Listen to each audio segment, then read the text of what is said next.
right. Welcome to the Shaman Stories Podcast. Today, our guests are Derek and Sandy. They're the founders of Analuna. We'll get into that. I know I'm saying it. I'm butchering it wrong. Where people, where they help people reconnect with their soul alignment through heart center channeling, energy healing, sound healing, meditation, and spiritual integration. Thank you both for being here today. Thank you, Jeremy, for having us on here. We're Thank you really very much for honored, having so us. thank you for having us. We're looking forward to this. And normally I don't have two people on, which isn't a problem. So again, this is just free flowing. Whoever wants to jump in when I'm asking questions, please feel free. I'm not gonna, unless I specifically am pinpointing it. It's just a open conversation. I don't want anyone feeling like they have to take turns. So I guess let's first go into the word that I just butchered and let people know how to fully pronounce that properly and the explanation about what it means. And it's funny, Jeremy, you think that we just created it to be awkward. That's the first situation. But that's what the great. Basically, the background behind the name is in ancient Gaelic. There's two words. Anam means soul, and Elinu means alignment. So basically, we thought it'd be a fantastic idea, and it really resonates with our work to actually kind of put them together and create Anamlíniú. So that's the history behind it. Anything else to add? No, I think that's we covered it well. I'm hoping I'll get it right by the end of the show. But no, I love the history behind it and the meaning for it, because I think that it makes a lot of sense once you explain it. I was like, oh, okay, yeah. And I read it on your website and everything too, and I was trying to get it right before we met, but We must put it in recording or something. I'll edit it before anybody gets to see this.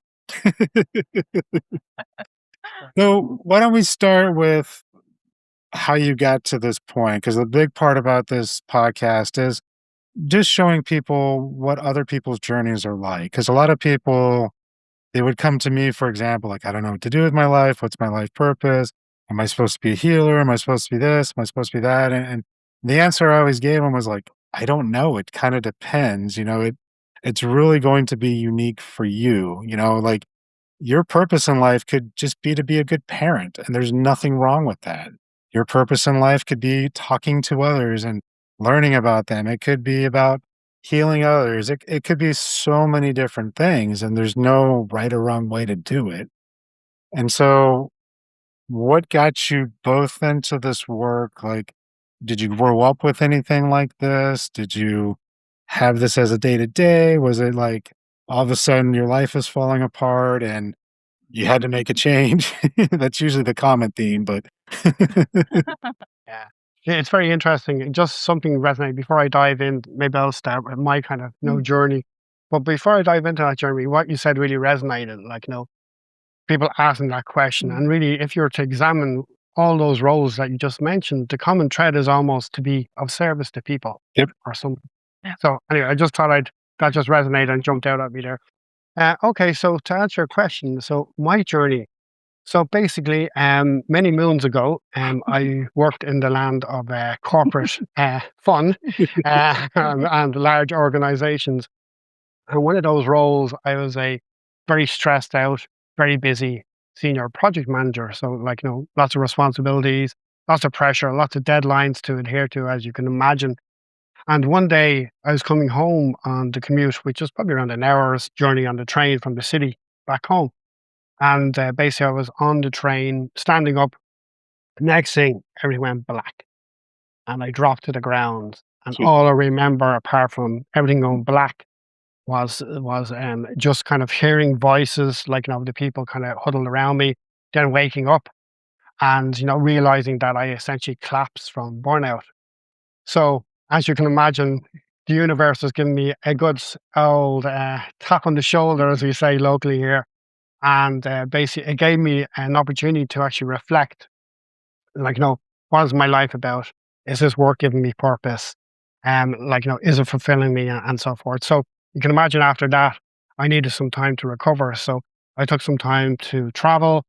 And it gave me time, as I said, to reflect and look at my life to say, like, what do I want to do? Is this really what I want to do for the rest of my days, so to speak? So basically, I came to the conclusion that I wanted to travel a little bit more. I wanted to kind of develop. I always had that kind of innate desire or drive to actually help people and be of service to people. So, so I knew I could do that in a certain sense within the corporate world, but I knew I'd have a much bigger impact outside that, and starting to walk a more intentful, if you know what I mean, kind of Mm. path like along the spiritual journey. So that led me to jump deep, deep headlong into meditation. So I decided to go alone into the deep kind of jungles of Thailand and go to a meditation center. So it was essentially a 10-day Vipassana meditation, which was pretty kind of hardcore for somebody that really didn't do any meditation at that point in my life. So 10 nights of silent meditation, fasting most of the time, and just really like eating kind of like vegetarian food and so forth. So it was really pretty full on from a psychological, mental, physical perspective, and so on. So you're basically, you just have a kind of little cell that's basic, and you have a plank and a bit of a tin mattress to lie on. No frills, no 5 stars there. So basically, as part of that kind of 9-hour meditation a day, what happened was one day, as you can imagine, if you're kind of sitting in meditation poses and you're not allowed to kind of move or make a sound or anything like that, the acid kind of builds up in your body. And what happened to me is that it started to kind of like almost feel like my body was on fire as a result. And then the next thing before I knew it, a wave of energy, cooling energy came out of nowhere and just kind of like, cooled my whole body, and all the pain went away. So that was really another aha moment along my journey to say, oh God, there's something to this. There's something other than what we perceive or limited perception in the physical kind of world, from a traditional sense. So that was kind of starting my journey. And then after that, I want to kind of do a bridging role. And what I mean by that is still within kind of like, the business world, but, coaching people and coaching teams. So I spent the last 10 years kind of doing that in large organizations. So you're still kind of utilizing some of your gifts, so to speak, helping people look at things from a different perspective, helping people kind of like operate a little bit differently, kind of give them new ways of working, and opportunities and options and so forth. So that coaching kind of really helped me kind of bridge that gap. And then over the last kind of year or so, Sandy and I finished a contract, and Sandy was already in this kind of domain helping people. So we decided to kind of join forces together and go from there. So that's my story, Jeremy. Nice. Okay. And Yeah, that's your story. My story is a little bit different. It's not like slap bang awakening moments or anything like that. I always felt from when I was a child that I was something more. I always felt a little bit different. I wasn't influenced that easily by others. I always looked at things from a little bit of a different angle than other people around me. So, and I always did also have that feeling of helping people, even from when I was a child. Then later on during my teens, I got some kind of moments that they were really, really reflecting me that there was something more for me. One of my neighbors was an elderly man, and he got very ill. And as I was a teen, I didn't really want to go and visit him or go and see him. But when he passed away, I felt really guilty that I didn't do that because, you didn't go and see someone and you didn't feel like you could do that. So during the night, I woke up and I felt this kind of hand on my shoulder and kind of saying to me, like, oh, everything is okay. There is no problem that you couldn't do that. I understand that you couldn't be there at that moment. You're young and it's very difficult for you. So there were kind of moments that, yes, so something showed me like there is definitely something more. And there have been a few more of those moments in my life that those things have showed up for me. Also, I moved out when I was around 21 of my parental home into into a home which was an attic room for the first time by myself. And I got like a really sore knee, or a lot of pain in my knee. So I couldn't go walk all the way up the stairs. So something was telling me not to be there. So I stayed at my parents, and the next day I got a call, and my parents saying that the place had actually burned down. Jeez. So that was definitely something that protected me and told me like, no, you shouldn't be there. So all those things have been like big moments in my life that kind of told me like, yeah, there is something more. And then through that, I always went the more kind of holistic way of looking at things, always looking at things on a different level than others around me, not being so influenced by so many things that other people are influenced by or getting drawn into things like that. Always looking at from maybe a helicopter perspective or Mm. something from above, really. And that has been guiding me more or less my whole life. Of course, I also had to go into the corporate world. We have to pay bills. We have to look after ourselves. And I think there was also a lot of lessons that I had to learn from that. But I always went also a little bit into massage, a little bit into energy healing. That also has guided me through my life, that kept me going. And it's kind of brought us to this moment that we kind of really said, yeah, we have to do this now. The moment is now to do this together, to do something in the more spiritual world. And then the channeling came into the frame, which is probably Yeah, another topic. that is another that's definitely another topic. Yeah, that's altogether. The channeling was definitely something that has also like it kind of started with a little twitch in the thumb, which kind of was the start of the light language awakening, I suppose. Doing consciousness and energy work before that, a lot of it. So it started with a twitch in the thumb, which kind of Mm. I thought like, oh, what's happening here? Is there something like a nervous system acting up? Or I really looked at it more like something, oh, is there something physical going on? But I suppose deep down inside, I know that was not the case. But I started looking at it, and then my hands start moving, and there was also some speech, and I did some kind of light language awakening courses because I looked it up and I said, oh, this is what I'm going through. This is what's happening to me. And it really like showed up as like that was light language. And from that light language awakening, the whole kind of worms opened up, so to speak. I more or less started channeling my guide, Derek's guide, and then basically the whole galactic council starts showing up in little bits and pieces. All different guys came from different places. And yeah, that was a very interesting time for me. Yes. It's been like a beautiful journey, but also a lot of layers had to be worked through. For both of us, yeah. Yeah. Yes. Yeah, and I do want to touch on that in a minute, but I want to kind of during the process of both of your journeys, like just so I know for sure, are you guys together now as a couple, or is it just a partnership? Okay. Both. Okay. Just just so I understand the relationship dynamic. I was assuming so, but I don't want to assume either. Yeah. So I guess with that, when Derek, when you were going through your thing, how did that impact the relationships you had at the time? Was that like breaking you away from friends, family, maybe a different partner you were with at the moment? What did that cause in your life? Yeah, that's an excellent question. Well, basically, like I've been with Sandy, we've been together for 25 years, so we've been along this journey, together for all of that I just kind of went through. But apart from our relationship, yes, it changed. My relationship probably with my parents exactly because there's a lot of healing around, like past trauma, for example. So that had an impact on that and just forgiveness and so forth. So just going through that difficult kind of journey of forgiveness, that was difficult. What else? Yeah, with friends as well. I'm lucky to have the same more or less circle of friends I did throughout this journey, but it changed the relationship and the dynamic.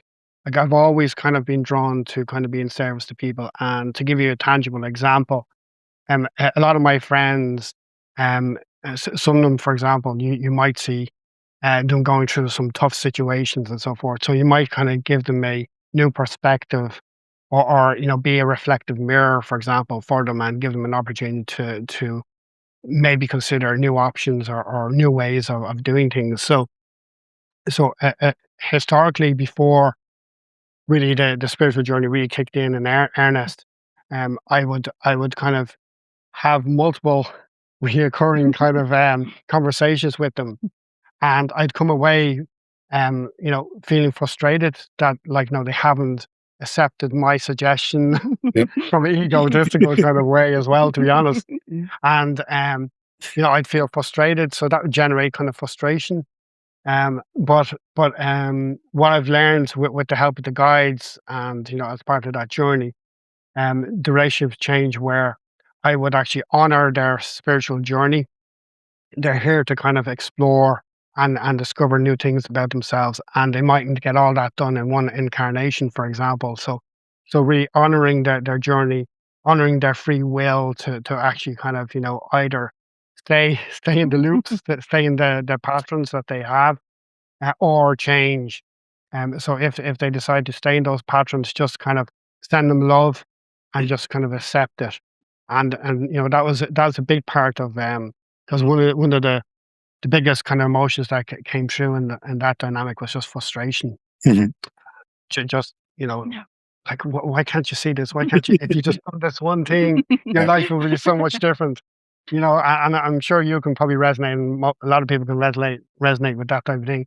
So just getting over that kind of energy of frustration, and that insistence kind of energy, that they kind of take on board what you're offering, really.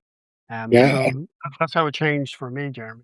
Yeah. I find that, I mean, that's the best lesson you can learn. And it's almost like a trap that we get stuck in. People who start down this journey, it's like, look, just do this one thing. It'll work for you. It'll change everything in your life.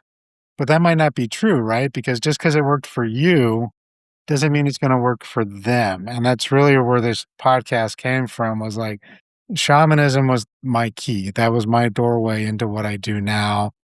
I worked through my PTSD. It's rebuilt my relationships with my family, all those things. But you can't force others around you to go through the same journey if they're not ready for it. You can either set your boundaries so that they don't impact your journey in a negative way, give them love, and hope that they get to where they need to get to.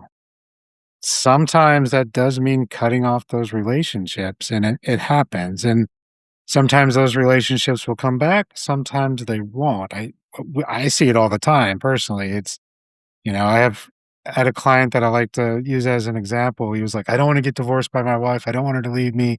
She says I need to do this. And I'm like, cool, but you coming to me and working on yourself, you still might get divorced, but you might become the man that you're okay with that, and you might be the example that maybe she is looking for. I can't tell you 100%, but working on yourself is all that matters. Yeah, exactly, Yeah, exactly. exactly. I think two things kind of resonate there. What you said is are they ready and Yep. are they willing Yeah. to actually change? So you can get into that frustration, as I said,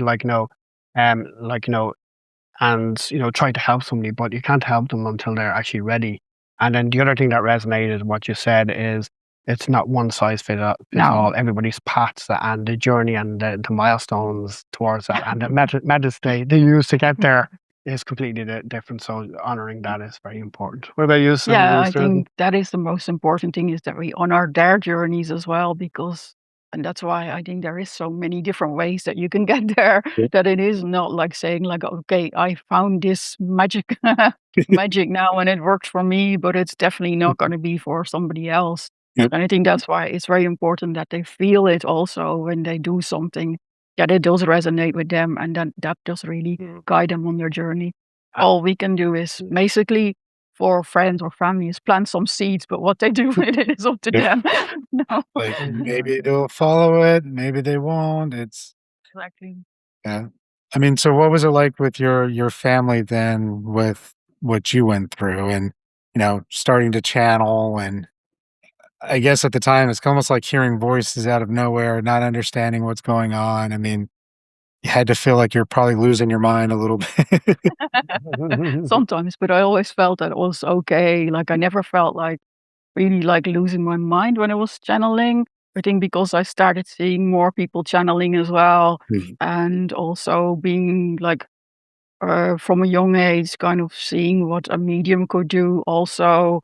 Like that was kind of for me, like that it was okay with it. But yeah, it was a bit strange when I started channeling. For example, is this first, especially start channeling out loud.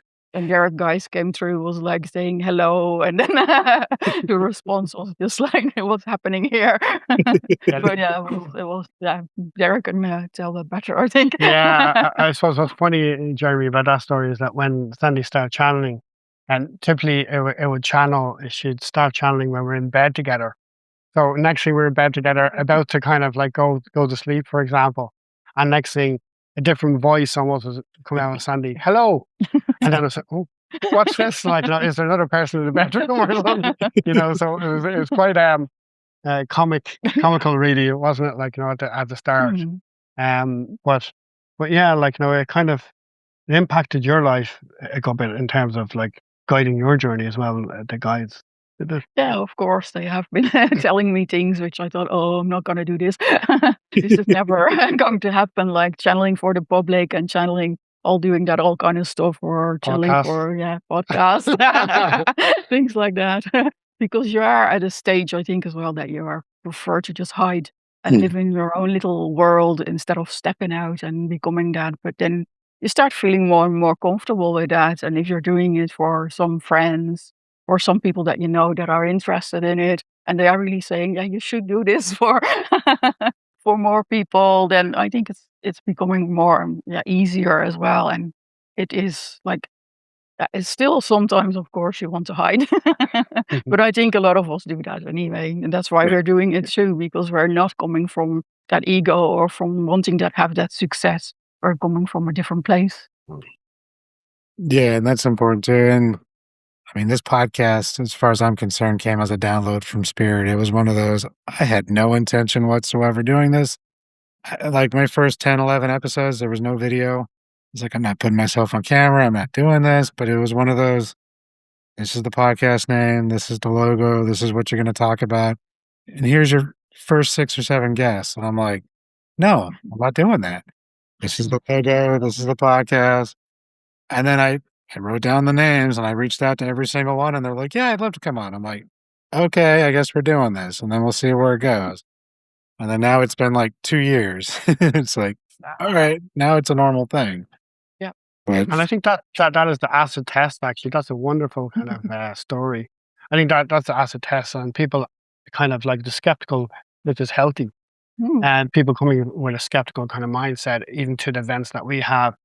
And basically, what we always say is the acid test is being just open to receiving the energy or communication from the guides and just trying it out for yourself. And if it doesn't work, that's fine. Like, nothing lost, but at least you came along, you tried it. So the most important thing is just kind of being open to trying the information and what the guides kind of recommend, as long as it resonates, obviously, as Yeah, well, because exactly. it won't resonate with everybody, and that's okay for us.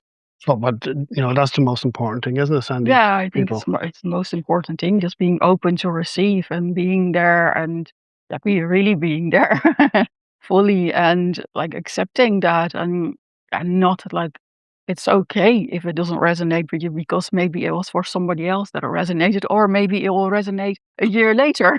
It's not instant. So maybe you look back at it and says, yeah, that didn't mean anything to me then, but now, yes, I fully understand what it was about. I think especially with energy, when we're working with energy, it's not instant. It just has an integration time and it can be showing up many moons later for you that you say, oh yeah, but that actually meant that. And I fully understand what it was all about. And I'm actually doing it now without really having to put the effort in on having to do it. And It's almost like, the analogy that I use and I explain to people, Jeremy, is it's almost like, you get these energetic downloads, and it's similar to downloading an app on your laptop or PC or a KCD. And it might sit there on your hard disk gathering the dust for a while, but like when you need it, you'll double click and you'll install it. So it's almost like that kind of concept, isn't yeah, it? exactly. And then it will show up for you and it will do what it needs to do for you. So yeah. and you can work with it then. Yeah. Yeah, no, I agree. I've seen that with people where it's like you work on them, and some people it's this instantaneous transformation of their life. Everything's amazing. They've never felt better. And then other people, it like simmers. Like it takes a little bit for, I mean, lack of a better word, the magic to work, right? It's like you've cleared the imprints, you've cleared what's been blocking their energy. And it just takes them time before they even realize, oh, I am acting different. I am not reacting the same way to this situation that I used to freak out about. It's like they almost just don't even pay attention to it. And then sometimes it takes them 6 months to a year where they're like, oh, I have been different. Or someone tells them, hey, man, you've been different lately. Things are, what's going on? And they're like, oh, things are different because they get stuck in that day to day. They don't always see the change right away. But yeah, sometimes it's a very slow simmer for people, and other times it's like overnight. And it just boggles my mind how it's just always different, right? It's crazy how it works. Exactly. And what we're big believers in, and that's why one of our offers is just a reflect and embody session, is like, integration and making Mhm. sure that you're not doing spiritual bypassing, for example. So integrating and embodying wherever energy, knowledge, wisdom that you get from wherever spiritual events, whether it's shamanism or whether it's channeling, whatever the case may be. So it's just really allowing time to actually integrate that into a day Mhm. to day basis, because you can go to an event, get a bit of a buzz, get a bit of energy out of it, but that dissipates very quickly. And before you know it, you're scrolling for the next big event. It's almost the next hit. Yep. So like, we definitely kind of work with people, Yeah. and we try to get them to kind of just pause, reflect, and integrate as best as possible as well. Isn't that fair to say, Cindy? Yeah, exactly. That's very important that you do that because otherwise, I think you have to learn how to ground yourself. And also, that really, the channeling that we do is really, really helping people to just listen to their own inner wisdom, going back to what their soul journey is and what it's all about. And I think that is the most important thing as well, is that we reconnect them again to that inner wisdom because we are born with it. But then when we're 4 or 5, we go to school and we start looking outside ourselves because that's what we've been taught. We've been taught to learn outside ourselves instead of going back inside. When we're small, we have the biggest imagination, we have the biggest worlds that we live in. And then we are going outside ourselves, and that the inner world is starting to disappear more and more. And I think that's what we're doing as well, is going back into that inner world, connecting them back to that inner wisdom, to that soul connection, to what they're supposed to be doing. Yeah. Or and what you said, like sometimes it is being the best parent or just being the best version of yourself. You Yep. don't have to become a healer. You don't have to become, there's plenty of us around. And if you have to be a healer, then you will become that healer. But it's not, you are a healer already when you are working with your family, when you're working with your children. Yeah. In the end, we are all healers in a different way. Oh, yeah. So, Yeah, and I think our definition of success is kind of a little bit alternative to a certain degree, because our definition of success isn't a client booking 6 sessions. It's a client booking 3 sessions and then being able to actually connect themselves without us. So it's making sure that we don't build dependency in, for example. Yeah. Yeah, So I know that's it's counter kind of commercialism, but that's okay. We're not about that. So that's okay, well, no, but it, that's how it should be though, right? I have the same principle. It's like I don't want you coming back every week for the rest of your life. You don't need me. You need me in the moment. And even then I don't like to use the word healer. I just remove things that are in your way. yeah. Let your energy, let your consciousness take care of the rest. And then if you need guidance, I can be here, but you pretty much you know what to do. You just got to trust yourself is the biggest message I always get for people. And it's like, let's just remove your blockages. Let me help you clear those out of your way. Let your energy take over and work on itself. And you do the rest, right? You make the choices. You take the action. You choose the path you're going to take now. It has nothing to do with me. And yeah, I'm the same business model where it's counterintuitive when you're trying to build an empire of money and pay your bills and stuff like that. But it doesn't feel right otherwise, right? Like, All about alignment. Exactly, Jeremy. We fully resonate No, with that. exactly. It just depends on their own journeys and how they go, but not about us. yep, It's about them. It's about them yeah. feeling it. Empowering them. Yeah, Exactly. exactly. Yeah. Yeah. Too many times people get stuck in the looking up to the teacher, not looking within themselves, and I see it all the time. It's like, oh, I'm going to take this person's class, and I'm going to take their class again, and take their class again, and take this other class, and they're great. That's great. They're learning a lot of things, but at the same time, they're not, like you mentioned earlier, integrating those practices, working on themselves, learning how to perfect those practices. They're just going after the next thing and the next thing and the next thing. And I see it too with like ayahuasca ceremonies or other plant medicine ceremonies. People just, they go, they have a great experience, they learn all these cool things about themselves, and then they come home and don't make any of the changes. And then, like you said, they're back to scrolling on their phone, looking for the next fix, basically.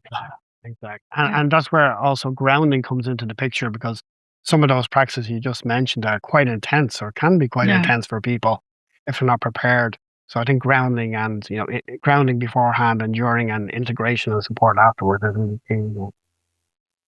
And so when you're working with folks, because you mentioned like group channeling and energy work, like ho- I know every session's going to be different, obviously, depending on what the person needs and what they're going through.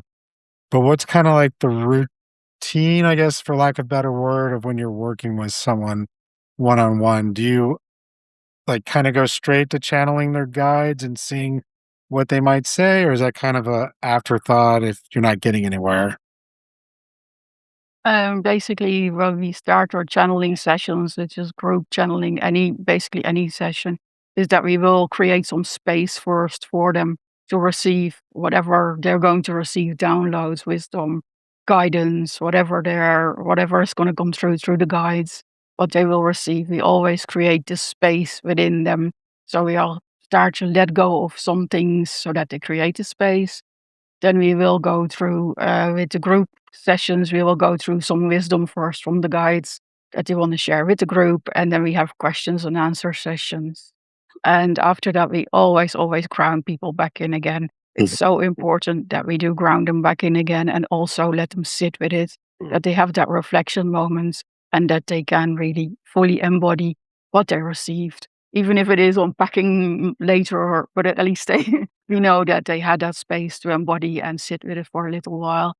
And yeah, that's more or less the same for the one-to-one. We only don't share the wisdom only if it's really comes through to the guides. But yeah, we always create that space, give the questions and answers then from the guides directly. And sometimes it does take a different a different angle as well, because it is just totally depending on the guide always meet the person where they are at, which is so nice to see as well. There's different guides that come through at different sessions, and every session is just totally different. Yeah, it's amazing to see. And with the group session, for example, what's beautiful about that is like if you're kind of starting off with channeling, for example, you could just simply go on a call and just listen. You don't necessarily have to kind of ask questions. And there's only a limited number of time like as part of the session anyway. But people ask the questions, and then sometimes what happens is somebody will ask a question that then resonates with other people on the call. So it actually kind of cross pollinates and resonates with people. So that's the beauty about Yeah, the group things and the one to one. For example, or even the group. Actually, sometimes the guides will actually give them a energetic download as well. So that might yeah, be Sandy, for example, vocalizing light language or something else in the session for people, or it might be just silent where the guys will just send it and people will actually feel the energy as well. We've got yeah. testimonies It just and people yeah, saying that they felt energy as well. So, but it's always kind of unique to what the group yeah. needs, and the guides will be unique to that one-to-one person or the group Yeah. as well. So that's the beautiful thing because there's so many guys we've lost track now. Yeah, So exactly. There have been sessions where there's 3 or 4 different guides coming in as Well, and I so guess that was part of my question too, is when you have the group, when you're channeling the guides, I'm trying to say, is it going to be like an individual within the group's guides, or is it more of a holistic overview guide? I'm trying to, what just kind of like a hierarchical guide. Yeah, it can be just an individual guide. It can also be just a collective of that. Yeah. So it depends. But yeah, often it is individuals, but I have felt a lot more collective as well. Okay. I think lately it's a lot more collective as well. Because when I started channeling first, they always came with names. I am from this and I am from here. And I probably needed to know that. I needed to hear that. Well, now they don't do this anymore. They just come with, they just come through and I just have to trust the energy. Because at the beginning I was writing all their names down and where they were from and doing my own little investigations on what do I need to learn from this. Well, now I just really trust it more deeply and I just go with it doesn't matter. We don't need to know that. Yeah. It is the exchange. It is the answers that they're giving. It is the guidance that they're giving. Because it's typical humans. Because I know I'm even more curious than you Yeah. at times. So when I'm talking to my guide, I say, well, like, are you physical and non-physical, and like, what's your name, like, what planet are you from, or what area of the universe, whatever the case may be. Yeah. And they start laughing because they have great senses of humor actually, and they start laughing. It's like typical human, you want to know everything instead of just trusting or inner knowing, So that was a bit of a okay, yeah, you're right, kind of moment. Yeah. Because I think at first as well, that was really key as well for me as well to understand it. But now it's fine. I don't need to know anymore. It's a challenge, right? Because we're so used to the material world. We're used to tangible evidence, if you will, of like this person did exist at this time. This person was this person was part of this tribe or this or that or that. Versus when you start doing the work and it's like, I have no clue who this person is. Like I don't channel per se like you, but when I'm working with a client, sometimes their individual guide will come into the session or an ancestor or something. And they might be pointing at something on their body or like telling me not to do something or to do something. And I just kind of go with it and see what happens. But I would say 9 out of 10 times I'm describing some person that I'm seeing like, oh, that was my uncle, or oh, that was my grandmother, or that was that weird lady I always saw when I was 3, like hanging around the house, but I didn't know who she was. Like nobody else saw her type of thing. And it's like, so it's not necessarily channeling where they're talking through me in that way, but it's like I get a sense of what I should be doing in that moment, right? Absolutely. Exactly, because I think as humans, we always want to kind of categorize things and label things. We're curious from that perspective. So yeah, it's a natural thing. But as Andy says, like, that was the kind of way we operated when Yeah. they first kind of stepped forward. But once we got kind of used to them and their energy and so forth. And what's beautiful as well is some things that they've said has actually come true as well. So like, sometimes they give us a little bit of predictions, say for example, and they would come true. So like, about a person that is in our circle that our dynamic changes or something like that, or even talking about podcasting and stuff like that, and that comes true, and Yeah. all these different Yeah. things that we wouldn't have dreamt of before, coming true. So they're always the acid test kind of moments. Mhm. So we like proof as humans as well, but now we're in a more of a trusting kind of Yeah, flow with it. exactly. We don't really need to know everything anymore. We just go with it. So, yeah. Yeah, at some point, that's all we can do, especially in this work, and letting our biases not interfere too, because it's like I said, I've gotten messages for people, or I'm doing like a soul retrieval, and I'm seeing something, and I'm bringing back like a gift or something for them, and it's like this is what I saw, this is what I heard, this is what I smelled, and you just lay it out there. You don't try to interpret it. I'm not here to tell them what I think it means. And it normally always resonates for them, and they just go off on some tangent or some story or something, and you're like, "All right, cool." And as long as it makes sense for you, I'm happy. That's the most important thing, isn't it? Yeah, that is the most important thing. But it makes sense to them. It doesn't need to make sense to us Yeah. in particular, but something that makes sense to them that's the most Yeah. important thing. Because we've had a client kind of one of the recent ones on the one-to-ones, and basically like he had kind of like 3 sessions, and basically now that he's kind of we have kind of a few pillars, of offerings, so to speak. So one of them will be guidance, which is, obviously the channeling, offers that we have, and he's selected 1-to-1. And after 3, he wanted 6 sessions, for example. And we said, no, let's try kind of 3. Done 3. And, now he's at a place where, he's ready now to go the next step, which is kind of our evolve kind of offerings, which might be kind of, more energetic, kind of healing, light language. Sandy has created a custom healing modality as well, and there's 3 more to come. So he's now ready for the next evolution. So we have various different kind of pillars of offerings, and depending on where the person's at in their journey, they can kind of hop around those as needed, those pillars. Yeah, because everybody starts somewhere different. So somebody will start with evolve and then we'll go to the guidance. It just depends on where they are at. And that's a really good thing as well, because sometimes I think very often in this world is like what people still do is you have to start at number 1 and end at number 10, which is not always the case. Somebody might start at 10 and go to 2 and go to 5. And so, I think that's really important for us, is that we don't have that kind of layout or pattern that somebody has to follow, because it is really their journey and their way of having to go through it. Yeah, there's no levels or belts. No. Yeah, I mean, and it all just depends on where they're at on the journey, because they might be advanced here, then something brings them back that they need to work on. That doesn't mean they're not still advanced. They just need to look at this piece now and see what it is they need to do, and then they jump back forward again. So it's, healing's that big circle, that spiral where we're just constantly hitting those same places, and sometimes it's easier the next time around. Sometimes it's a little bit more trickier, and it's just it's never ending for sure. I think there's a lot of misconceptions, but I think it's turning. I think the misconception historically over the last few years is that, the spiritual journey is easy and all rainbows and unicorns, but we know that it's not like that at all. Definitely not. So that helping people come to that realization as well, and expectation, kind of setting their expectation as well, is part of what we have to do, I guess. Yeah, peeling back those layers is very difficult, and I think sometimes as well is that you felt like, oh, I dealt with this, and then there it is again, a couple of months later or years later or something, and oh no, not again. And it's what you said, sometimes even more than before, because it is time to really deal with it.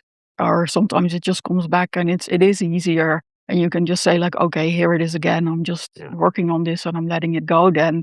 But it just totally depends on what you need to do with it at that stage as well, and those things just keep cycling and coming back again, and easier, more difficult, but it is what your soul is ready for, what you can deal with it at that time. So, Your higher self is always guiding. Yeah. And when we're talking to the guides, they're always saying, even for us as well, we're, as you might kind of detect so far, we're not that guru energy. We're not kind of, above or ahead of anybody. We're just kind of walking alongside. And for this layers, even when I'm working through stuff with the guys, they always say, Derek, you have another layer of the onion, and they laugh.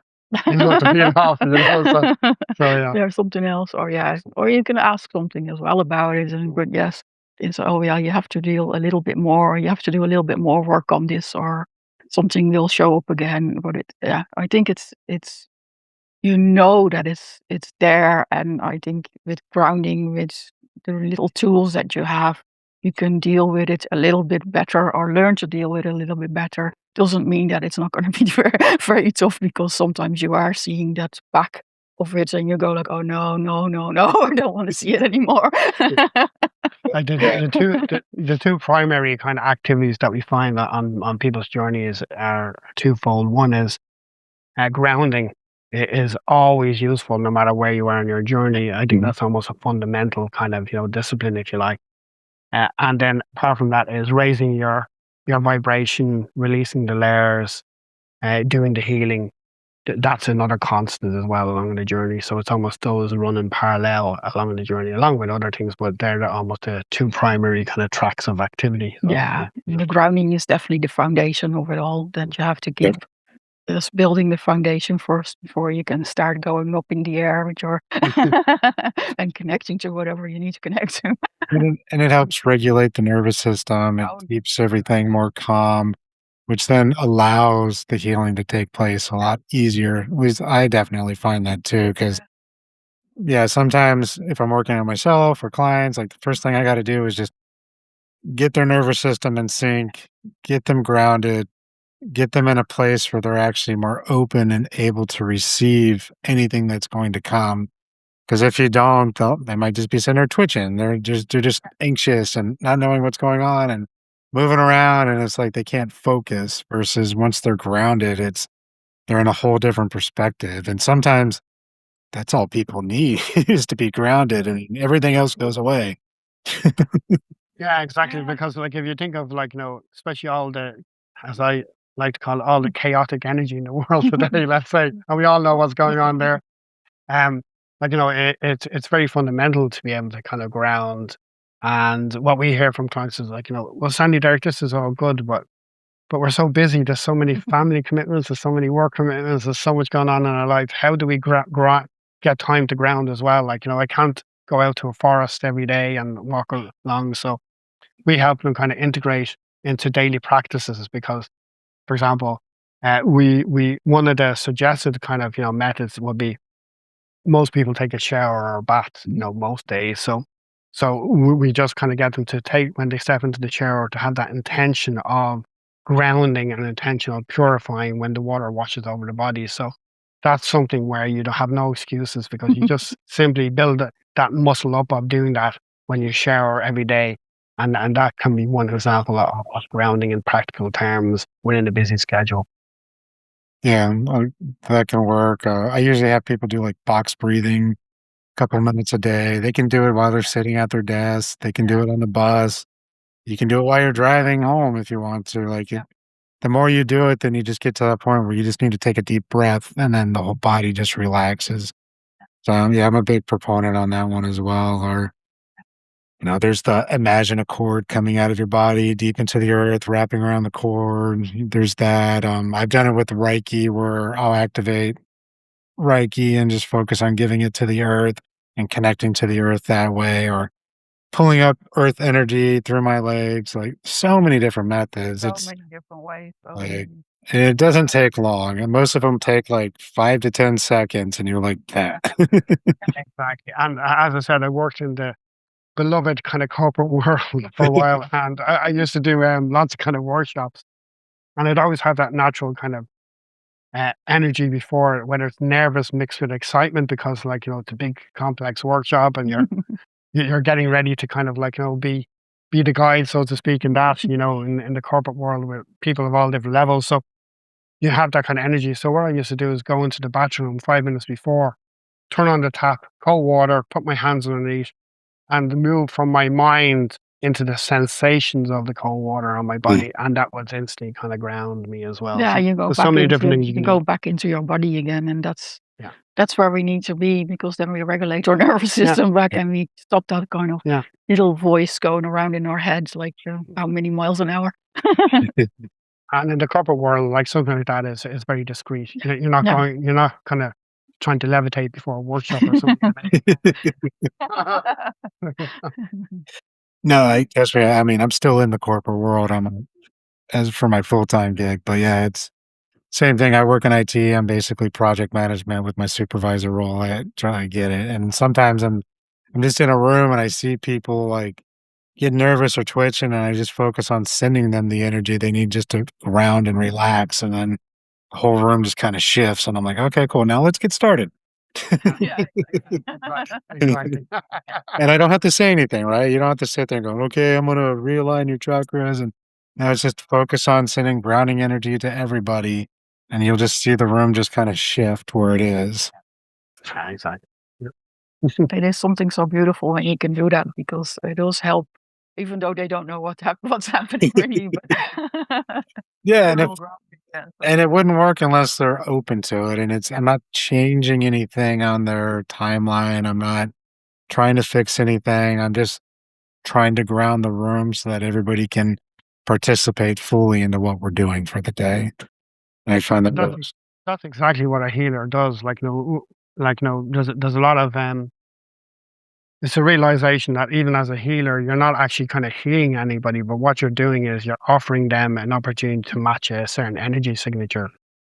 And that's what you're doing. You're giving them an opportunity to actually heal themselves by offering a The energy, frequency. So a yeah. lot of the time that's the majority of the healing that we actually see, Yeah, exactly. Because if they're open to it, then they will match. will accept or Yeah. will take that energetic Won't. exchange in one way, because it is an exchange for you as well, because you see the shift Yeah, happening, and it makes it easier for you to do the work. So, yeah, it's definitely. That's my number one priority too with people is the grounding. Like I can't imagine doing half the work without that first. Definitely not. Definitely no, that's no, why we're big definitely, on it. yeah, exactly. It's so important, because otherwise people are gonna just go somewhere where they don't know what they're doing yet, Yeah, or they're just not able to receive it either, because they are not open to receive. So making that space, creating that space Yeah. for them. And we kind of walk the talk as well. Sometimes I'm not dogmatic or religious about it, but sometimes what I'll do is once or twice a week or maybe 3 times, depending what I'm moving through. I'll go to bed a little bit earlier than normal. I'll do some breath work, exercise, and it doesn't, 15 minutes. That's all it is. Listen to a YouTube breath work video, cost nothing for people to do. And that really brings me down. And then basically I do some kind of chakra balancing. And then I'm good for a good 8 hours plus sleep after that. So Yeah, exactly. It depends. Sometimes it can be longer, and then you just do it again when you need it. yeah, So as needed. I Yeah. think sometimes as well, it's for some people being told that they have to meditate every day is just kind of, then they start feeling guilty because didn't get the time to do it, and then you are not going into that higher vibration or frequency because you're feeling guilty. So you're actually removing yourself from that. It is really like trusting that process of knowing when it is needed and not feeling that guilt towards it. And some people will need it every day, but that is their journey then, and they feel it themselves as well when they don't do it every day, for example, but not being kind of feeling that guilt or having that connection to it. I think is important. yeah. I had one teacher who he had a protocol, and it was a good 2 3 hours worth of work once you woke up. I mean, it's like meditation, working on yourself, doing breath work, doing this, doing that. And then at the end of the day, it was like another 2 hour ritual of like this salt bath and this and that. And I'm like, that's 5 hours, man. Like, I don't have time for that. Now, are any of these things wrong to do? No, they're all great and you can use them all. But if I'm spending 5 hours a day and then for me, not taking care of my kids, not taking care of my job, not, at some point, something's going to give and then you get burnt out. Like, even from you can get burnt out on the spiritual side just like you could at a corporate position, and you gotta find the balance and what works for you, and, maybe you do some work on yourself every other day, and maybe every other day you do the breath work, or every other day you do a meditation, or you find a routine that works and that's sustainable in your life. It makes it go a lot fast like, I don't wanna say faster, but you're more likely to continue doing it. It's like going to the gym. If you go to the gym every day, that's great. But if you're going to the gym every day for 3 to 4 hours, you're going to get burnt out. You're going to get hurt. It's, I look at it the same way with the spiritual side. You got to find the balance, find the routine that works. Yeah, Exactly. that is so important that you find that balance. Yeah, and I think what we get guided always is say, do something that you enjoy every day, do something that gives you joy every day. It's just like really important that you find that balance, that you are not being stuck in whatever energy or something that you do. Find something, and even if it's just something so small, even sing a song, listen to one song, or listen to the radio, or Play an instrument. play an instrument, do whatever. Create It something. doesn't have to be that long. Just to give you Yeah. that And and that could be its own form of meditation. Like everyone thinks meditation is like cross-legged sitting, holding your hands out. I mean, you could be working out and meditating because you're in your mind, you're letting things go, you're working through stuff. You get into what they call the zone. Like a lot of runners, when they hit this certain breaking point, like all of a sudden their mind just goes blank and they're just in that zone. I used to run a lot in the army. I can't do it anymore because I got injured, but like you would get into that spot where like all the pain, everything just goes away. That's a form of meditation. Yeah.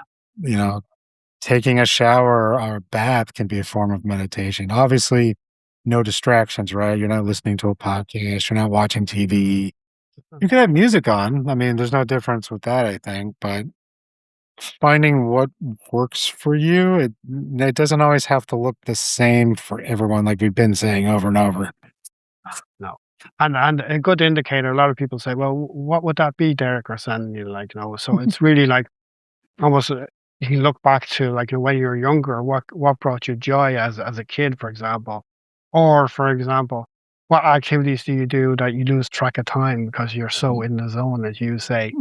So things like that are really strong indicators of what would give you kind of joy in the moment and keep you kind of grounded in the moment. Yeah, exactly. Yeah. Because in the end, time is just the illusion anyway. And especially you notice that when you are doing something that you lose track of time, then you know that it's just an illusion.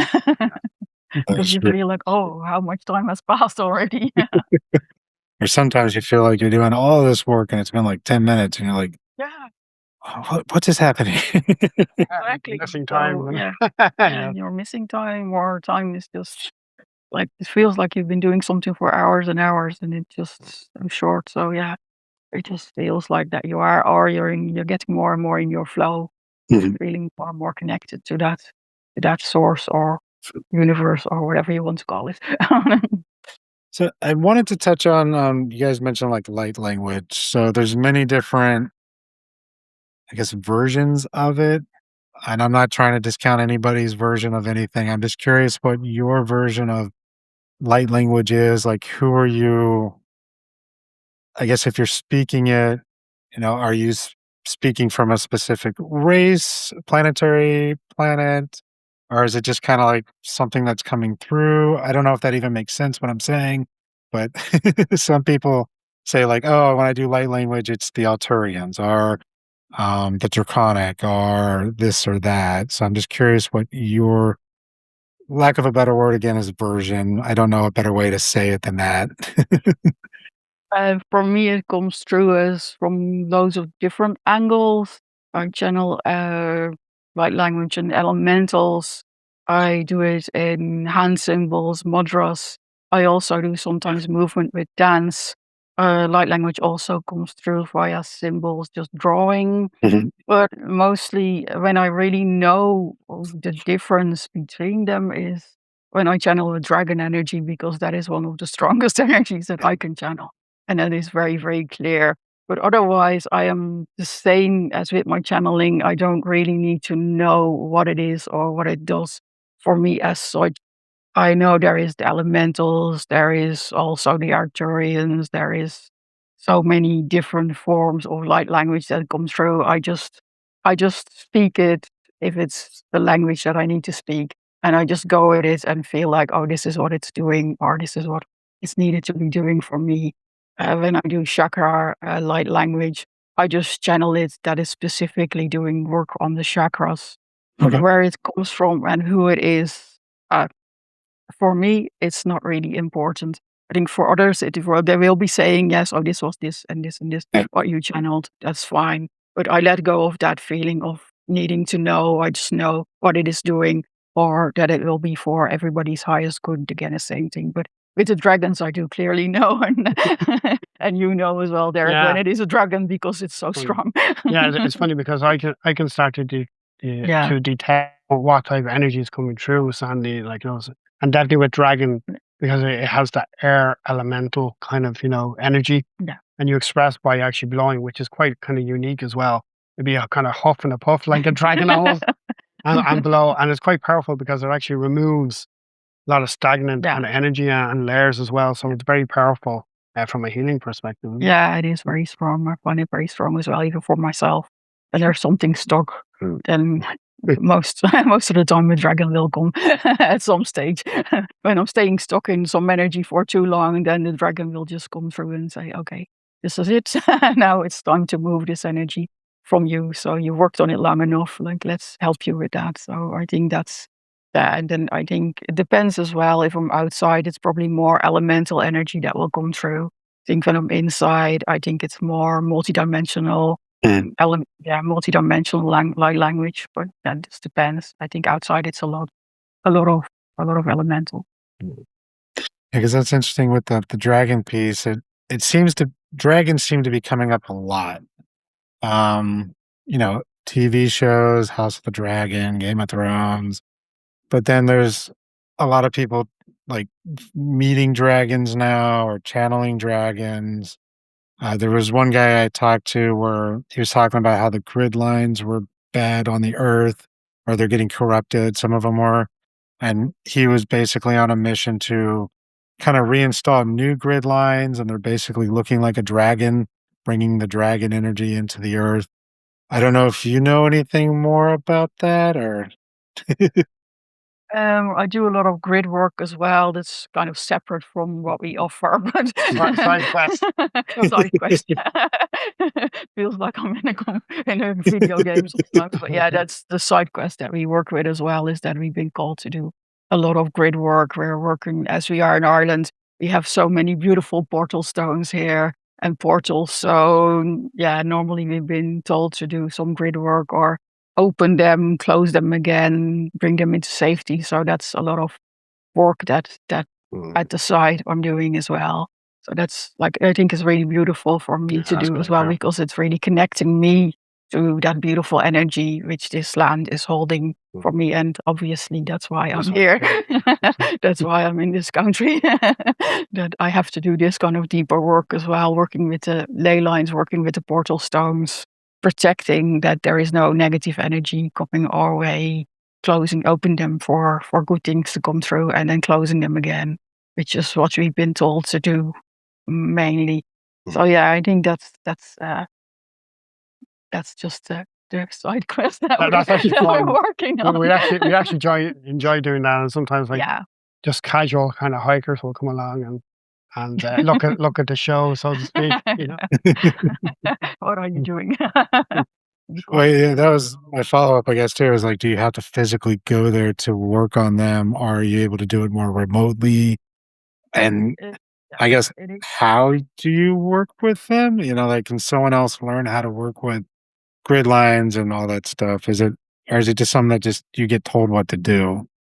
For the moment, I got told what to do, but I think there is something in the bigger picture of it that probably we will be working with other people as well at some stage. But for now, it's me doing it, and yes, I have been told that I can do it remotely as well. Mhm. But we have been going to the places physically mostly because I find it really like for me, it's better at the moment to really be there and really connect to it, and it's just automatic. It's just like I turn a switch turn the TV on and I just start doing whatever I need to do. I don't have anything beforehand that I know what I'm going to be doing there. They just tell me like, okay, you have to open it to let some good energy and you have to close it again. And that's basically what I've been told. And then when I'm there, I just mostly circle around it, do those things and have some light language or some language channeling through me. So that's whatever. It's really intuitive. I think it just comes whenever I'm at that place. Yeah, at the Like the places. guides will tell us where and what to do. Yeah. But when we're actually on site, like there's no methodology there. No. There's nothing planned. The how is very much spontaneous, isn't it?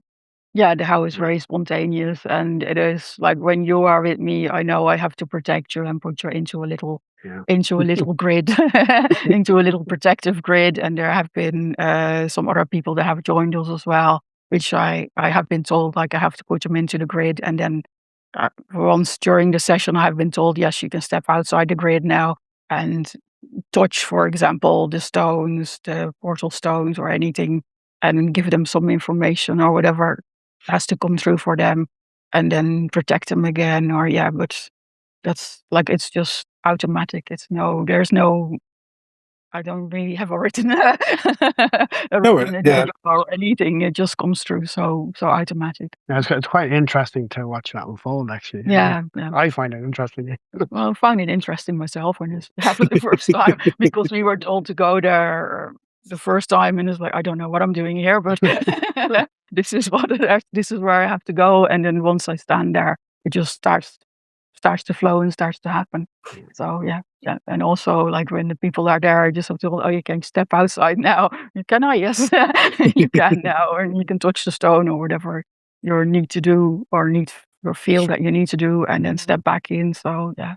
And what's interesting, Jeremy, is that you can actually feel the energy shift around the whole area. Yeah.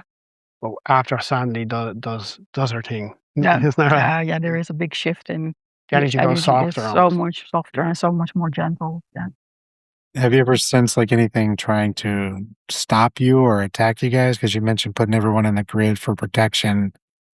Like, has anyone just random showed up that feels off while you're working that might be trying to stop you? Or Remember those three guys? Yeah. Oh yeah, not trying to stab us, but I think there was some people showing up at some stage, no, and they kind of just walked around. Yeah, they walked around. Like in fairness, there was a golf course near the forest that we were in, but they decided to kind of go from hole to hole via the forest, and they came along, and their energy was a little bit off, so to speak.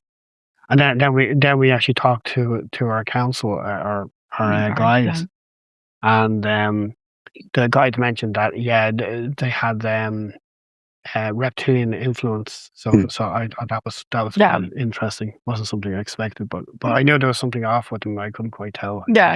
You could feel it, but then I think by doing the work as well, it is helping to protect that space or protect that space. So yeah, but it is interesting when it comes forward and you get like, what are they doing here? And you get those kind of messages of, yes, they are trying to disturb what you are doing. They don't know it themselves as such, but that's yeah, exactly. Consciously, they don't know it, but yeah, they're been kind of sent here to do that. But I think because it's strong, the energy is so strong, it keeps them away. But yeah, no stabbings, nothing like that. No. No. yeah, I was always curious about that because I've talked with other people who like demonic possessions seem to be coming after them. I mean, I work with a lot of entity extraction work myself, clearing people.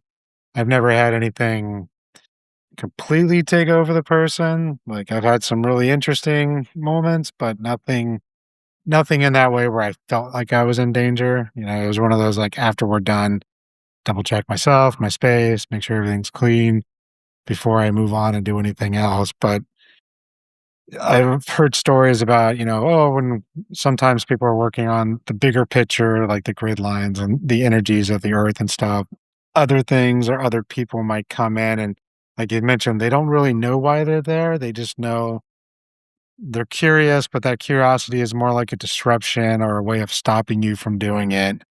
And they're not necessarily under some control, but they could be. These days, it's like, who knows? Yeah, exactly. Yeah. I think we've been very lucky. I think throughout our whole journey, especially of late, we really feel protected. Yeah. By the guides. And sometimes something will happen. We're planning a journey, and something will happen where the guides kind of intervene or something like that. It really feels like an intervention where you don't end up going on that trip or something like that. That tends to happen. Even from a spiritual, from dealing with spirits, we've had a little bit of experience of that through our lives. Yeah. And we don't fear. We don't have much fear. I think I'm a strong believer in what you resonate as a beacon is the majority of what you get back. So if you're resonating kind of fear, negativity, you're going to attract those type of energies more so. It doesn't mean that if you're possibly won't, but I think there's more chances that you're going to attract those reflections back. And I think that's why it's important where we try to stay in the positive and humorous kind of state. Yeah, of course, but some people have to go through this as well to learn some lessons. So I think sometimes that will happen as well to them. Or I think definitely if you're working with ley lines, with grid lines, that there will be some some interference and something coming towards you, because there is a bigger picture to it all. So there will be some things coming your way, and yeah, you have to just, I think, but I say the people that will be doing that work will know how to deal with it. Yeah. Because otherwise it's not there. Yeah, and I mean, in my own experience too, is like entities and stuff like that, is they usually come to feed. They're more parasitical than anything else. So if you're not doing that shadow work, you're not working on yourself, like we've already talked about, you're going to be open to these things because you're more of a food source. But if you're continually addressing things that come up, working on yourself, it's and not coming from. I had one guest who said this brilliantly with the bliss trap, where everything is love and light. If I'm just in love and light, nothing will hurt me. It's not true. You got to work on yourself. You got to integrate that darkness. You got to work on yourself. And then the more you do that, the more you do fill with light and better energy and positive stuff where you have less food source for them to eat on. And then the more you work on that, the less likely you are to get entangled with them. But it's never 100% because sometimes they come by unconscious contracts we make. It's like, oh, if anyone could help me in my life right now, I just need a little bit of help. And it's like, oh, yep, I can help you. You didn't specify who. No, Exactly. exactly. And as Sandy says, like sometimes they can be part of your journey as well. Like, Yeah, so, exactly. Yep. so And I think it is important as well that only through the darkness we can see the light. So yes, we have to go through that a little Yep. bit as well to be able to see that light and open that light more and more and more to shine it into us and through us as well. Yeah. But yeah, and sometimes I think there are moments that you still need to just put yourself into that darkness, because then you can understand better as well what you're doing and why you're doing it. yeah, exactly. Like, no, so I think, like, all that is, or the whole universe is just made up of polarity, and ignoring one side of that Yep. polarity diagram just it's just almost like putting your head in the sand, so to speak. Yeah, and that's the big issue I see with a lot of spiritual practices these days, where it's just as long as I'm at this frequency, blah blah blah. It's like, yeah, that's true to a point, but we can't ignore that there is this other reality out there. There is negativity. There are bad things going on in the world. There are people pulling the strings because of that. There are entities involved in that. Like it's that duality, right? It's like you mentioned the polarity. We have to recognize both. It doesn't mean fear one. It's just understand that they're there and this is how you can deal with them and how to approach it. I mean, the more knowledge you have, the better off you are. It's, knowledge is power, as they say. That's true. That's true. Yeah, exactly. I think it is important that we recognize it, that it is there. We don't give it a lot of energy. Yeah. We spend a lot of energy on it, but recognizing it is there is very important. Not sticking your head in the sand and thinking this whole spiritual or this whole world of like being like so beautiful and paradise and everything, because we are on earth and we have to do what we have to do, and we have to live this life on earth, so we have to embody it on this Yeah. planet. Exactly. Like there wouldn't be light without dark, and vice versa as well. It's like the yin and yang. So, Yeah. it's all about harmony and balance. And I wanted to talk about the counsel that you channel. So it's I'm not trying to be negative with it. I'm just curious. And so I always feel like sometimes my questions might seem like I'm being counterproductive or rude, but there's a lot of counsels it seems out there. So that's why it's always been tripping me up is like how many councils are there trying to work with us versus maybe it's the same group and we're just interpreting the name differently. I'm just honestly curious of what your take is on that. Yeah, that is totally possible. For me, they just said like, we just say we are the Galactic Council, but it doesn't matter. It doesn't mean anything in their world. For them, what they said to me is just that it is clearly that the human race still needs to know that this is coming from galactic, galactic energy or galactic. So yeah, I don't see it as I don't look at what other people are channeling, if they are channeling galactic councils or galactics. I don't see it. I don't have to compare myself to that. That's not what they've been telling me, and it's just giving a name that is making it clear or understandable for us Okay. as humans. Yeah. That's how I interpret it, and that's how I get it through to make it clear. So yeah, that's it for me. And there's so many multidimensional beings. That's why Yeah. I think they call it the Galactic Council, because it is there is so many different levels of beings as well, from all different dimensions in it. So they just gave it one overall name, which is easier to understand. And then also, like, to me, they gave me the name Kalitua Atea Intua. That is their overall name, which they gave me. That's how I channel them as the group Okay. of dimensional beings. But yeah, that was the first thing they said, is just a galactic council to make it easier to So it's almost understand. like a reference point, isn't it? Like, for Yeah, us as yeah, humans, exactly. Yeah, because I think yeah. even some people might say, well, that's my. It's almost like kids in a sandbox. That's my council. Like, how Yeah. dare you say, like, that you're actually No. channeling the council? So we don't really kind of feed into that kind of No, thinking. exactly. I don't feed into that, because there is such a huge chance that I am channeling beings that other people are probably channeling as well, because we are probably drawing from the same energies and drawing from the same beings at certain stages, and they come probably forward through me in a different way, or in a different voice, or in a different whichever is just understandable for us as humans. I Okay. think that's how I don't see it as Mm. anything else.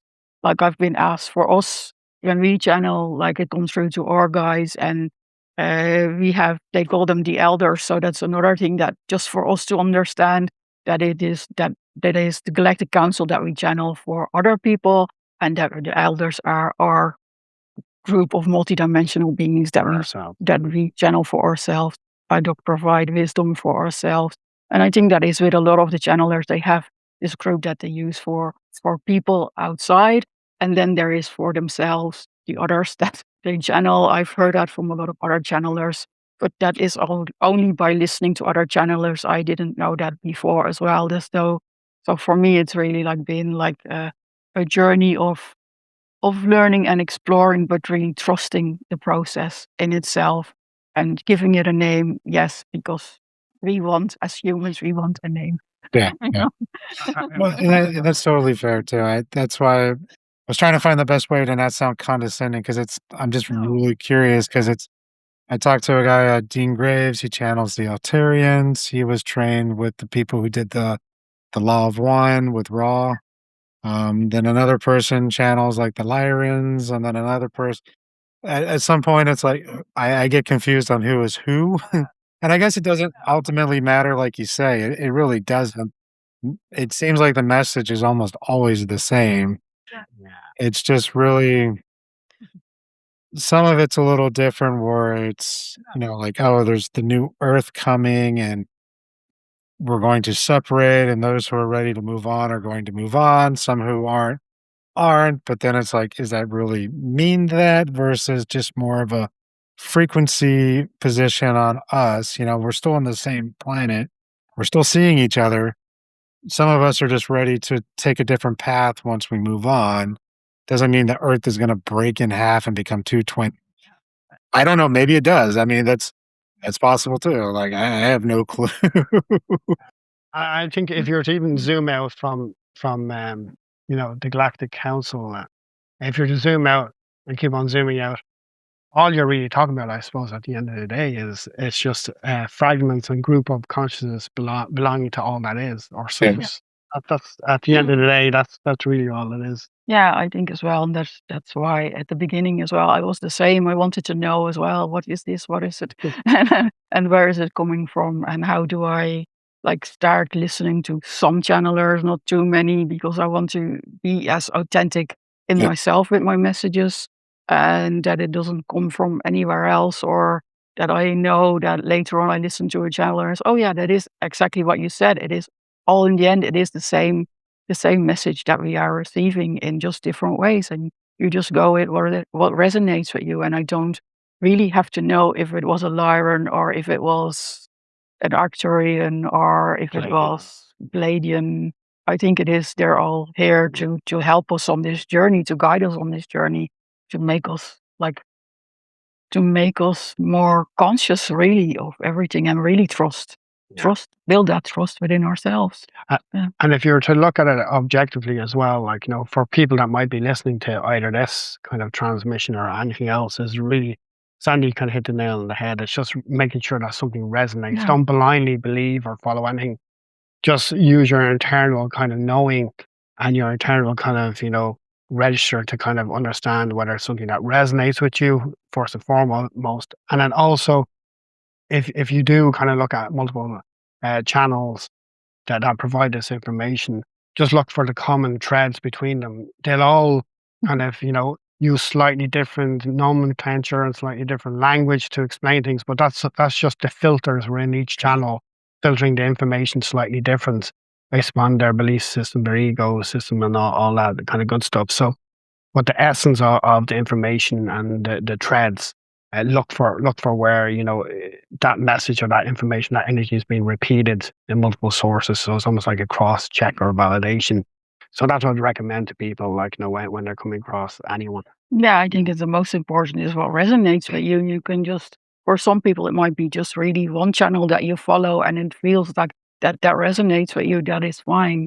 Some people you want to cross check, that is okay as well. It just depends really feeling on how it resonates and how it feels within you as well when you receive something from the higher consciousness or whichever. And going back to what we said near the start, Jeremy, as well, is apply something. Be open to experiment. Apply it, and the acid test is if it adds value or changes something in a way that you prefer in your life. Well, that's the acid test at the end of the day. So don't just kind of take anything for gospel. Be open to try something and try it in earnest. Give it a proper go, and see whether it does make a difference, whether it adds value to your life or not. And then, at the end of the day, that's all that matters. And so I got another question for you about maybe what your guides, the council says is or isn't coming. And maybe you know it, maybe you don't. But again, not to be condescending, but I feel some of the channelers that are on YouTube, it's a lot of hopium where it's, they're going to come in spaceships, they're going to get rid of all the nuclear weapons, you're going to give us med beds, we're going to live to 500 years old, we're going to a 5D world where everything's going to be peaceful and perfect. And again, maybe these things are possible, maybe some of them are coming. It would be cool if they are. I'm not trying to condescend that, but I feel a lot of people then are waiting for that to happen versus working on themselves and doing the internal work that's necessary. And there was one person I followed, I forget his name, but he was like, why would they come to us now in spaceships and give us all this technology when we're about to blow ourselves up with the little bit of stuff we have? It's like, why would they do that? If we can't get along and play nicely, why would they give us better toys?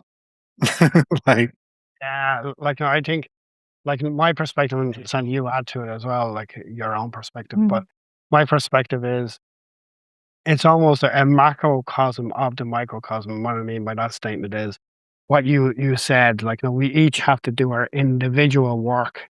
And if we each do that, the macro effect at the higher level, at a collective level on the planet, is going to magnify that change. Yeah. So you really have to do your own work individually.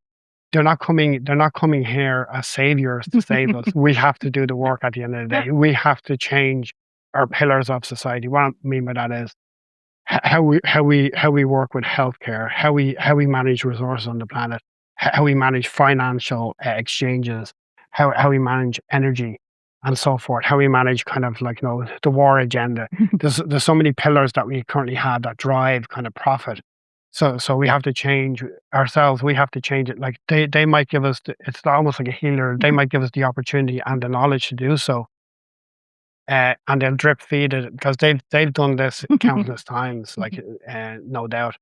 So they'll drip feed us that we don't get our hands on knowledge that will necessarily kind of Mhm. allow us to blow ourselves in a faster method than we currently have. Like they'll drip feed this because they know where we're at. They'll meet us where we're at, but they won't save us. Like we'll have to do the No. heavy lifting. I think they'll help support, coach, like guide us, whatever you want to say, in that particular space or energy. But at the end of the day, it's us that have to make the decision, Yeah. have to do the action, have to do the work to create a different earth and a different way of operating. Yeah, and I think, of course, what you said before as well, they have been feeding us these things, and they have also seen some of the effects that were actually used as a negative, a negative thing, what we've received, because things that we received weren't meant to do damage or weren't meant to do the things that we actually created. But yes, I think it is important that we all now more and more of us are waking up to this, or more and more are realizing this because of what is happening in the world. It is all coming at us at a very swift and fast rate now. So more and more are wondering like what is going on here, and there must be something else. Realizing that bigger picture. So I think now it is like they are also watching us. I think to see what we are doing with what we are receiving. But what you said, yeah, I don't think like we probably do receive all these technologies, but yes, it is important that we are doing the work and that we are doing what we need to do. And there is no bigger savior. They are not coming with that spaceship and taking us on board and bringing us somewhere else. I think it is the most important is that we can live in harmony with the beautiful earth that we have, because it is a beautiful place. Unfortunately, we don't treat it as a beautiful place most of the time, but it is a beautiful place to be. And like if we can just reach that more harmonious life and get those things to fall apart that are definitely no longer serving us, because they are no longer serving us. Yeah, And I think more and more of us are starting to realize that they are no longer serving us. And the more of us are waking up, and then hopefully we will be able to change the that picture that we have or has been created and have created together as well. yeah. It's almost like, Jerry, you're in the world of corporate as well. So to use a parallel, it's almost in project management that you might have a IT release or a new system coming out. But what's key is the change management piece. Getting users to use the system correctly, for example. So there's a little bit of that, like where they would specialize in helping us on the change management side of things. So I think there's a huge piece and opportunity for us as humans to operate in that space alongside and collaborate with them as well. And I think that's part of our path as well. Yeah. Yeah. Like how we've been told, to answer your question, or part of your question that you just asked is, what are the guys telling us that's coming next? They told us in April that there's going to be April this year. There's going to be a massive wave of awakenings in June. The next one is going to be October, and the next at the end of the year as well, a slightly smaller one. So that's what we're hearing from them in terms of awakening kind of waves. And that's why we're getting the message out there ourselves as well, and many other people, not just ourselves, Yeah. to try and kind of help with this process as well.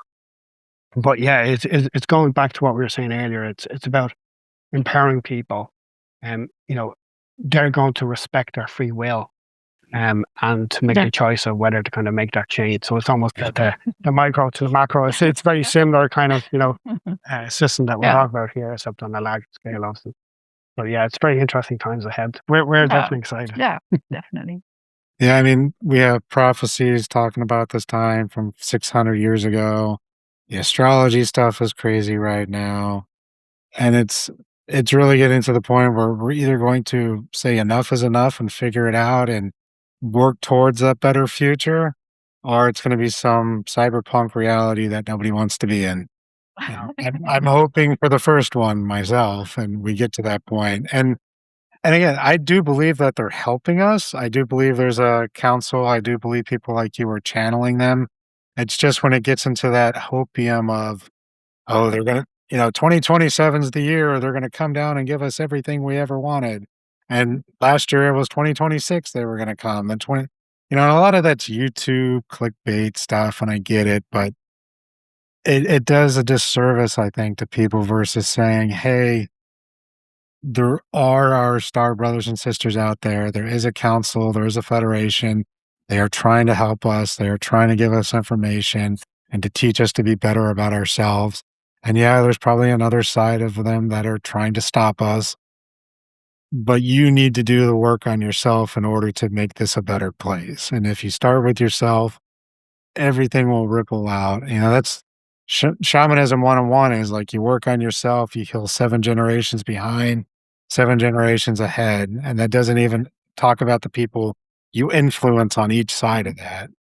And I think that's the part that annoys me when I see a lot of the channeling videos where I didn't see that in yours. So that's not where it's coming from. It's just, I've seen that so many times where it's like, I would love that to be true. Don't get me wrong. I mean, yeah, bring a med bed, do this, do that. That would be awesome. Regrow people's legs like that. I would love it. Fix cancer within a second. All that stuff would be awesome. It's just, I feel it's a disservice to people when we want to put our faith in something bigger. It's almost like a religion, right? Where I'm putting my faith in this religion to be 100% correct versus looking at the finer points like you mentioned earlier.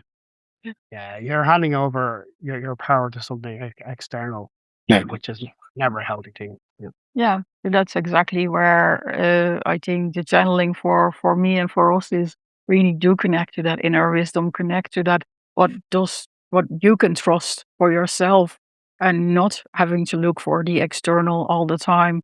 I think that is still like for me is still always the message Mm. that I want to put through. And yes, there are, of course, I've been channeled some healing modalities as well, or modalities that will help, but it's not going to help everybody. And it is only when it resonates with people and when they're open to it, it will help.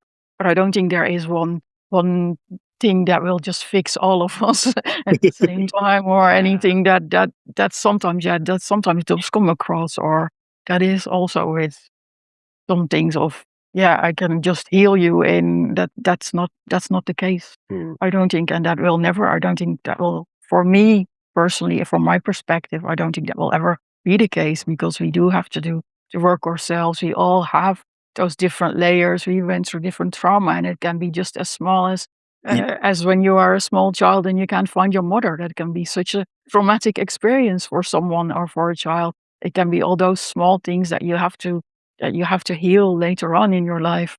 That might be at that moment in time not so big, but later can come back as something else for you. And those little moments that are just things that you don't, or most people won't see as trauma, but it is a traumatic experience for you when you are that small, or you are a baby and you never get any attention or anything like that. Those can be traumatic experiences that you can go through, and you don't know that because you were too small to really, really know where something came from. Yeah. What's even more complex as well is sometimes the trauma you have is not within your own life. No. Yeah, that's a whole another.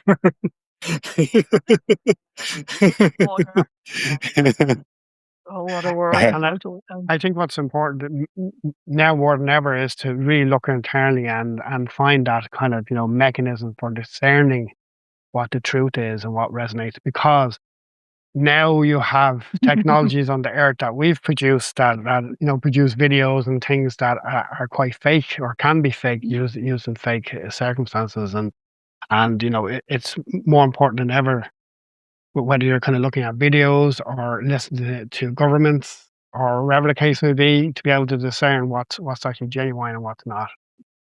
Yeah, I mean, especially like the media in general, like whenever something happens, people are like, oh, just give it a couple days. Just give it a couple days. We're going to check in a couple days. And I bet you the entire story is completely different than what they're saying right now. So let's just give it a couple days. And a couple days later, it's like, see, it wasn't what they said it was, or it's a little bit too, like, give it a couple days. Like, just, just stop reacting and just let it be for a minute, because the event might be true, but who did it and why they did it and all this other stuff is usually not exactly what either side is telling the truth on in the beginning. So I always just don't react, just give it a couple days and then come back to it and look at it. But yeah. So yeah, but speaking of doing something you enjoy, we're almost at the 2-hour mark, so I'm gonna start wrap This went pretty quick. Before I let you go, I guess if there's anything else you want people to know, any last parting advice, obviously where they can find you, I'll make all your links in the show notes and stuff as well. But if there's anything parting you want to say before we start wrapping it up. No, just first and foremost, Jeremy, to yourself initially, like, many thanks for having us and taking time out. 2 hours flew by, and I think I was talking about, like, being in the moment and really doing something when you enjoy, which, this conversation is obviously Yes. part of that after 2 hours. So thank you from the bottom of my heart for Yes, having us on thank you. here. And for anybody that's listening, we'd love to kind of offer them a free sample. So if you're curious or skeptical, or you just are resonant with what we're talking about or anything that we said, we'd like to offer your audience a free session of group channeling. So we have this gateway offer at the moment. So we'd like to kind of extend that to your audience for free. So please join us if it resonates. And as you said, Jeremy, we're on anamlíniú.com and Anamlíniú on all the socials, like YouTube, TikTok, Facebook. What else? Insta. Instagram. Yeah, Instagram. exactly. Thanks. Yeah, I think that is definitely something, like, always. I think for people, the message really for me is like, to people is like, feel what resonates with you and be open-minded when you do something and try to integrate as much of it as possible and ground yourself. Yes. Yeah. Yeah. That is very important. Well said. I couldn't have said it better than that. Oh, and that's why you guys make a great team. I appreciate your time. It was a lot of fun. Thanks for coming on. And then, yeah, please, anyone who's listening that's interested, just reach out, try the free sample, check you guys out on YouTube. You have your channeling. It looks like you're doing it once a month, some sort of channeling with messages and stuff. And just, check you guys out, and hopefully you guys grow and it'll be good. Thank you for tuning in. Be sure to like, share, and subscribe. And if something our guests shared resonated with you, connect out to them. That's what these stories are here for. And if you're looking for deeper healing or support, you can always find me at pnwshamanichealing.com. See you in the next episode.